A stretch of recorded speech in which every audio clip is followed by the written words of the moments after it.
날 고궁을 나오면서 김수영 현실 참여 시인이죠. 시작해 볼게요. 제목으로 강잡기. 어느 날 고궁에 다녀오면서 부정한 권력에 저항하지 못하고 일상의 사소한 일에만 화내는 옹졸한 화자 자신의 소시민적 태도. 소시민적 태도 우리 방금 했었던 상행에도 소시민적 태도 있잖아. 상행에서의 소시민적 태도는 뭐야? 현실의 문제를 비판하지 못하는 소시민. 얘는 만만한 데에만 화내는 거지. 이런 것들. 반성하고 있습니다. 아, 쉽게 생각할까요? 나 엄청 찌질해. 그걸 반성하는 거라고. 그러면 인생 루저의 시네요? 아니지. 내가 내 자신을 그렇다라고 생각할 수 있다라는 것 자체가 일단은 최소한 자기 자신을 비판적으로는 볼 수 있다라는 거야. 이렇게. 밑으로 내려가죠. 자유시, 서정시고요. 옆에 하나만 더 쓸까요? 참여시. 현실 참여시. 참여적이고 반성적이고 현실 비판적입니다. 하나만 더 쓸까요? 자기 자신에 대해서 반성하고 있죠? 성찰적. 부조리한 권력과 사회 현실. 부정한 권력과 사회적 부조리에 저항하지 못하는 소시민의 자기 반성. 주제는 뭐 언제나 중요하니까 자기 반성, 자기 반성. 대조 있어요, 대조.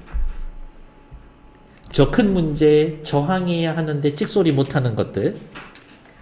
그냥 넘어갈 수 있는데 내가 만만해서 지랄하는 대상들. 그런 애들이 있다. 살면서 강강약약 이렇게 사는 건 너무 힘들어. 그렇죠? 하지만 대부분의 사람들은 강약, 약강 이렇게 살고 있지. 그거는 좀 별론 것 같아. 그래서 나는 누구에게나 약하게 살 거예요. 나는 강약, 양약 이렇게 살 거야. 이렇게. 자조적 표현. 나 병신. 이런 느낌이 있어. 그렇게 얘기하진 않지만 나 너무 옹졸해. 먼지보다 모래보다 더 작아. 그렇게 얘기할 거예요. 화자의 태도, 자신의 모습을, 자신을 옹졸하다, 비겁하다, 우습다, 작다라고 표현합니다. 현실에 저항하지 못하는 자신에 대한 자기 비판, 자기 반성입니다. 밑에 시어 19풀이는 보면서 할 거고요. 다음 페이지. 현재의 삶과 추구하는 삶, 조그만한 일에 분노하고 비겁하고 옹졸한 나, 정정당당하게 분노하고 싶고 절정 위에 서고 싶지만 그러지 못하는 나, 불합리와 부조리에 정정당당하게 저항하지 못하고 비판하고 작고 사소한 일에만 분개하고 화를 내는 작가 자신의 소시민적 삶의 태도를 비판하고 반성합니다. 땅 주인, 구청 직원, 동회 직원, 권력자에겐 반항 못하면서 설렁탕집 주인 여자, 이발쟁이, 야경꾼, 사회적 약자에게 사소한 일에만 분개하고 흥분해. 절정 위에서 비껴서 있어 아무것도 실천 못해. 비겁하고 방관자야. 그래서 나는 어떤 존재야? 모래, 바람, 먼지, 풀보다 작고 보잘것없는 존재. 반성하고 있습니다. 반성한다라는 것 자체는 훌륭한 거야. 이 시절에. 어느 날 고궁에 나오면서에서는 대조가 있다라고 했는데 분개해야 하는 일이지만 화자가 침묵하는 사건들. 분개할 필요가 없는데도 만만해서 분개하는 대상들. 이러한 것들. 괜찮나요? 그러니까 뭐겠어? 밑줄 긋고 다른 거 찾기 뭐 요 정도겠지. 진짜 그럼 거저 주는 거죠. 이렇게. 절정의 의미 앞에서 확인할 거고요. 본문 넘어갑시다. 왜 나는 조그만 일에만 분개하는가? 물음표. 나 시적 화자가 시의 표면에 드러나 있고 분개하는가? 의문형 문장을 통해서 자신에 대한 성찰을 시작하고 있다. 저 왕궁 대신에 왕궁 권력자의 음탕함 스캔들이야 스캔들 탐욕에 대해서 대신 여기에는 분노하지 못하고 50원짜리 갈비에 왜 기름 덩어리만 나왔냐 라고 분개하고 옹졸하게 분개하고 설렁탕집 이 돼지 같은 년이라고 욕을 하고 옹졸하게 욕을 하고 일단 살펴보시면 왕궁 분개하고 분개하고 욕을 하고 하면서 옆에다가 그냥 퉁쳐서 씁시다. 시구를 반복해서 운율 형성해 줍니다.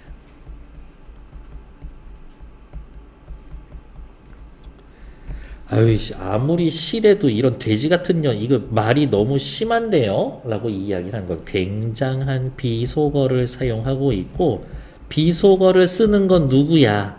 나야. 나의 어떻게 초라함, 소극적인 옹졸함을 드러 나는 이 정도 욕하는 질 낮은 인간이에요 라고 자조적인 특징을 더 드러내기 위해서 이렇게 욕하는 거예요.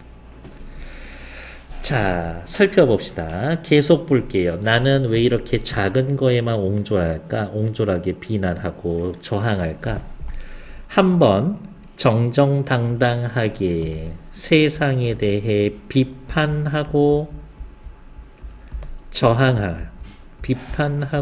저항하다가 권력에 의해 붙잡혀간 소설가를 위해서 투쟁하지 못하고 언론의 자유를 요구하고 베트남 파병에 반대하는 자유를 이행하지도 못하고 사회적인 큰 일에 대해서는 저항하지 못하고 제가 올바른 얘기했는데 왜 걔 잡아가냐?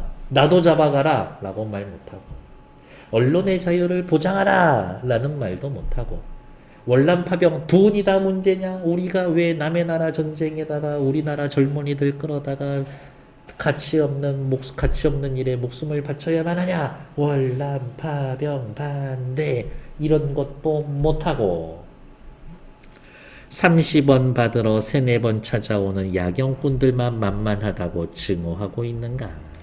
나는 왜 큰일에 저항하지 못하고 이런 잔잔바리의 애들한테만 저항하고 있을까? 옹졸한 나의 전통은 유구하고 나 옹졸한 지 오래됐어. 내 앞에 정서로 가로 놓여져 있다. 나 옹졸한 지 오래됐어. 그냥 이게 내 기본 속성이야. 이를테면 이런 일이 있었다 라면서 자신이 겪었었던 실제 경험이에요. 일화를 소개합니다.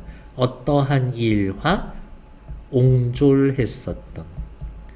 옹졸했던 용기 없었던 과거의 에피소드를 소개해 줍니다.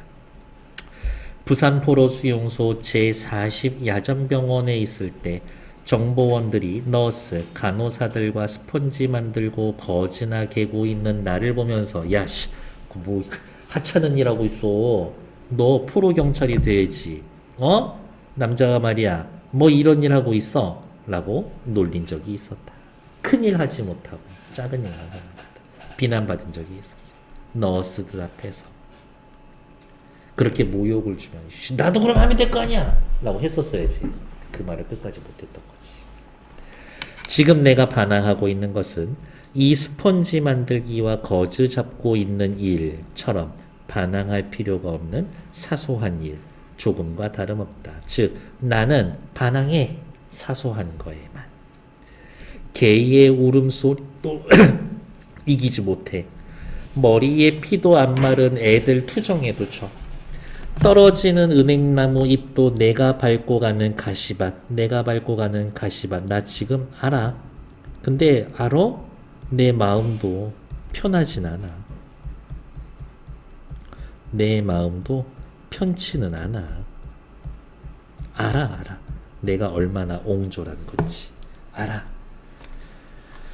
아무래도 나는 비껴서 있어. 절정, 하이라이트, 불의에 항거하는 시위나 그러한 태도의 한복판에 서 있지 않고 끊어. 암만 해도 조금씩 옆으로 비껴 서 있어. 어쨌든 대조. 그리고 조금쯤 옆에 서 있는 게 조금은 비겁하라는 거 알고 있어. 자기 반성. 자신의 처지에 대해서 확실히 인식은 하고 있어. 뭐를? 비겁하다라는 거. 그래서 이렇게 옹졸하게 반항이. 이발쟁이에게 헷갈릴 수 있으니까 이렇게 이발쟁이에게 반항이. 땅 주인에게는 못하고 이발쟁이에게 반항이. 구청 직원한테 못해. 동사무소 직원한테도 못해. 야경꾼한테만 반항할 수가 있어. 만만하니까. 그러니까 얼마나 우스워. 약강한 거 얼마나 우스워. 모래야, 나는 얼마만큼 작으냐. 바람아, 풀아, 먼지야, 난 얼마만큼 작냐. 너희들도 작은 애들인데 난 너희들보다 더 작지 않니? 얼마만큼 작으냐. 자조적 독백. 자조, 스스로, 비웃음. 요 정도 확인하시면 되겠지. 위로 올라오셔서 이제 전체적으로 체크할 거예요. 뭐냐면 거대한 권력을 행사할 수 있는 자들, 권력자들 누구 있어? 왕궁의 음탕함. 만만한 사람 누구 있어? 설렁탕집 돼지 같은 주인장. 만만한 거지. 저기 얘기하는. 붙잡혀간 소설가들을 위해서 소리쳐야 되는데 얘는 다른 색깔 할까? 이거를 위해서 소리쳤어야 했었는데 언론의 자유를 위해 소리쳤어야 되는데 월남파병 방대해서 소리쳤어야 되는데 나는 옹졸하게 야경꾼만 증오하고 있어. 야경꾼만 증오하고 있어. 스펀지 만들고 거즈 개는 거 하찮은 일이야. 포로 경찰은 좀 큰 거지. 포로 경찰은 큰 거지. 스펀지 만들기와 거즈 개는 거 사소한 거야. 나는 무기력했죠. 절정 위에 서 있어야 되는데 절정 위에 서 있는 거. 조금 옆에서 비껴서 있어. 하찮게. 그리고 그거 비겁한 거 알아. 만만하게 이발쟁이한테만 반항해. 땅 주인, 구청 직원, 동사무소 직원한테는 못하고 야경꾼, 만만한 얘네들한테만 비판해. 저항해. 반항해. 그래서 얘는 또 다른 색깔로 칠할게요. 어디 있을까? 이 흐리멍텅한데 색깔이. 얘는 다른 거예요. 모래, 바람, 먼지, 풀. 왜소하게 자신을 드러내는 소재들. 뭐 요 정도 확인해 놓으시면 될 것 같습니다. 괜찮나요? 네, 일단 정지.